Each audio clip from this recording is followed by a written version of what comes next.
Assalomu alaykum. E'tiboringiz markazida qisqa xabar. Agar kanalimizda yangi bo'lsangiz, obuna bo'lishni va like bosishni unutmang. Oilalarning moddiy ahvoli yaxshilansa, moddiy yordam to'lash to'xtatiladi. Ijtimoiy adolat prinsipi nuqtai nazaridan nafaqalarni haqiqatda muhtoj bo'lgan oila olishini ta'minlash maqsadida Vazirlar Mahkamasi qarori loyihasi ishlab chiqildi. Ijtimoiy himoya yagona reyestri orqali bolalar nafaqasi va moddiy yordam tayinlab kelinayotgan bo'lsa, mazkur tizimda 16 vazirlik va idoradan 53 turdagi ma'lumotlar olinadi va shu asosda oilaning kam ta'minlanganlik holati aniqlanadi.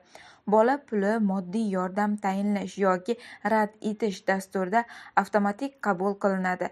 Shunday bo'lsa-da, ayrim o'zida to'q oilalar tomonidan moddiy yordam olish holatlari uchramoqda. Bu qanday bo'lishi mumkin?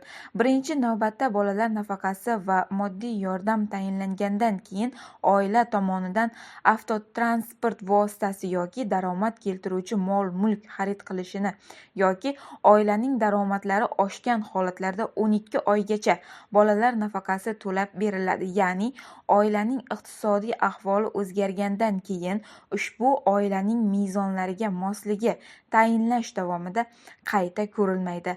Shuningdek, holatlar uchrab turibdiki, oilada mavjud avtotransport vositalari yoki mol-mulkini o'zining qarindoshlari nomiga o'tkazib qo'ygan holatda nafaqa olish uchun o'z holatini sun'iy kam ta'minlangandek ko'rsatish orqali nafaqa olgan holatlar ham bor.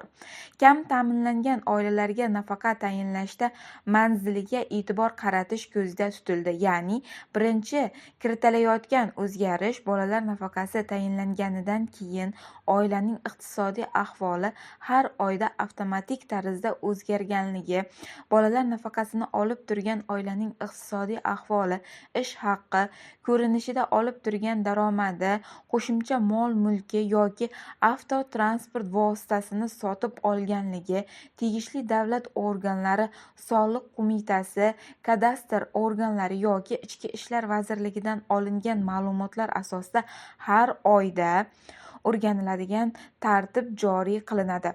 Bolalar nafaqasi avtotransport vositasi yoki ikkinchi avtotransport vositasini xarid qilganlik bo'lsa, daromad keltirilgan mol-mulk xarid qilinadigan bo'lsa, oilalar reytingdan avtomatik chiqariladi. Yana bir holat bor. Oilaning foydalanuvida bo'lgan, lekin o'zining nomiga rasmiylashtirilmagan mulki bo'lsa, yangi tartib asosan mahalla yetkiligi tomonidan oilalarga borgan holda oilaning mol-mulklari o'rganiladi. O'rganishlar natijasida olingan ma'lumotlar tizimga kiritiladi. Oilaning kam ta'minlanganlik holati o'zgarmagan bo'lsa, nafaqa to'lash davom etiladi. Agar moddiy ahvol yaxshilangan bo'lsa, to'lov to'xtatiladi.